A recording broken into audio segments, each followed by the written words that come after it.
സാധാരണ പറയുന്നത് പോലെയല്ല. എപ്പോഴും ഏതൊരു മരണം സംഭവിക്കുമ്പോൾ നമ്മൾ ഒരു ക്ലീഷയായി പറയാറുണ്ട്, അത് വലിയൊരു വിടവാണെന്ന്. പക്ഷേ ശ്രീനിവാസൻ നമ്മളിൽ നിന്ന് വിട്ടുപോകുമ്പോൾ അത് അക്ഷരാർത്ഥത്തിൽ കേരളത്തിൻ്റെ സിനിമയ്ക്ക് മാത്രമല്ല, കേരളത്തിൻ്റെ സാമൂഹ്യ രാഷ്ട്രീയ ധാരയ്ക്കും അത് വലിയൊരു നഷ്ടമാണ്. ശ്രീനിവാസനുമായിട്ട് ദീർഘകാലത്തെ ബന്ധമുണ്ടായിരുന്നു, ഇണങ്ങിയും പിണങ്ങിയും കഴിഞ്ഞിരുന്നു.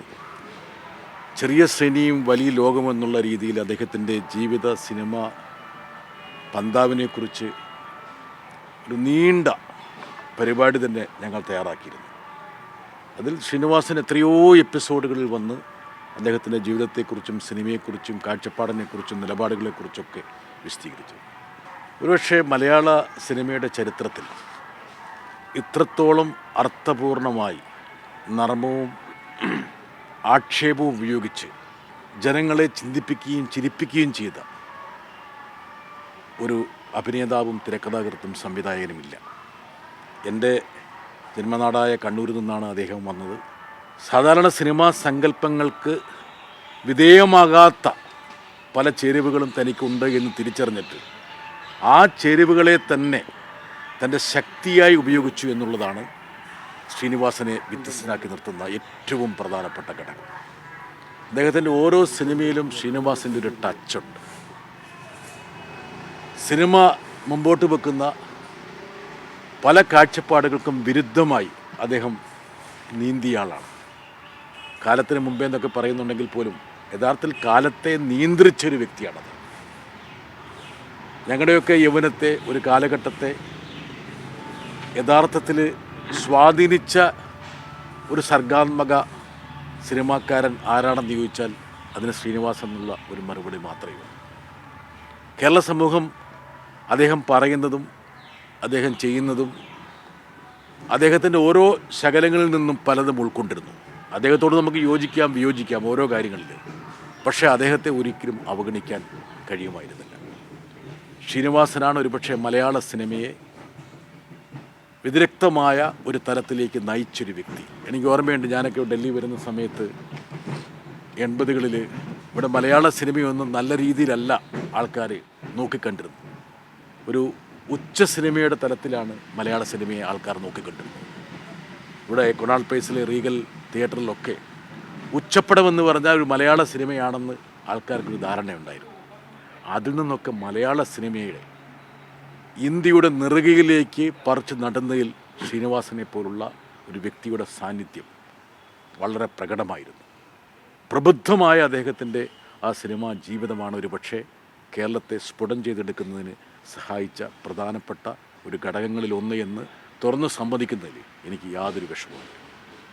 അതുപോലെ കൈരളി പ്രക്ഷേപണം ഞാൻ മുഖ്യമന്ത്രിയെ, അതായത് പിണറായി വിജയെ ഇൻ്റർവ്യൂ ചെയ്തിട്ടുണ്ട് ശ്രീനിവാസ്. അത് ഏറ്റവും വലിയൊരു ഇൻ്റർവ്യൂ ആയിട്ടാണ് ഇപ്പോഴും മുഖ്യമന്ത്രിയും മാധ്യമപ്രവർത്തകർക്കാരും. ആ സന്ദർഭം എന്തായാലും ശ്രീനിവാസനുമായിട്ട് എത്രയോ തവണ സഹകരിച്ചിട്ടുണ്ട്. എന്താ കാരണം വെച്ചാൽ ഒരു സ്റ്റീരിയോ ടൈപ്പ് ഇൻ്റർവ്യൂവിനപ്പുറത്ത് സ്വതന്ത്രമായി ചിന്തിക്കുന്ന ഒരു വ്യക്തി, തൻ്റേതായ നിലപാടുകൾ.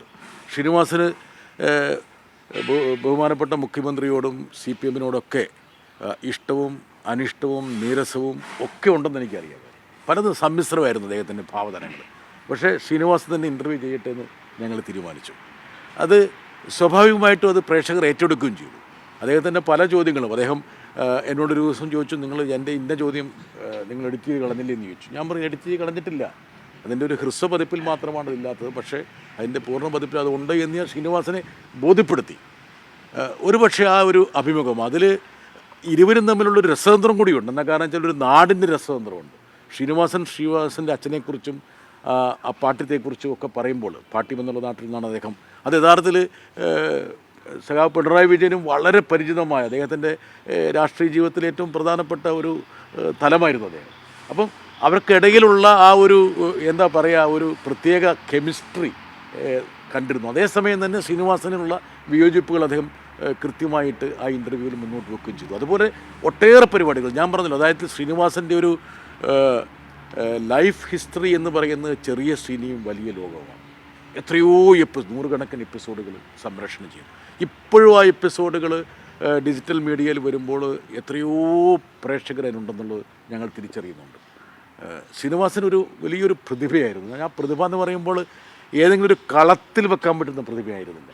എല്ലാ കളങ്ങളെയും എല്ലാ അതിർത്തികളെയും ഭേദിക്കുന്ന ഒരു വ്യക്തിത്വമായിരുന്നു ശ്രീനിവാസൻ. ഒരുപക്ഷെ ശ്രീനിവാസനെ പോലൊരു വ്യക്തി സിനിമയിലേക്ക് വരുന്നതിന് മുമ്പ് കേരളത്തിൻ്റെ മുഖ്യധാര സിനിമയിലെ പ്രധാനപ്പെട്ട നടൻ ഇദ്ദേഹമായിരിക്കുമെന്ന് ആരോടെങ്കിലും പറഞ്ഞിരുന്നെങ്കിൽ അവർ ഏത് രൂപത്തിലായിരിക്കും നമ്മളെ നോക്കി കണ്ടുകൊണ്ടിരിക്കുക. പക്ഷേ അവിടെ നിന്ന് അദ്ദേഹം ഏത് തലത്തിലേക്ക് അദ്ദേഹത്തിൻ്റെ ആ ഒരു ചാതുര്യം സന്നിവേശിപ്പിച്ചു എന്ന് നമ്മൾ ചിന്തിക്കണം. ഇത് മറ്റ് സിനിമകൾക്കും ഞാനിപ്പം ഡൽഹിയിലൊക്കെ മറ്റുള്ള ആൾക്കാരുമായിട്ട് സംവദിക്കുമ്പോൾ ഇപ്പം മലയാള സിനിമയെക്കുറിച്ച് അവർ പറയുമ്പോൾ അവർ എടുത്തു പറയുന്ന ഒരു കഥാപാത്രം ശ്രീനിവാസൻ്റെയാണ്.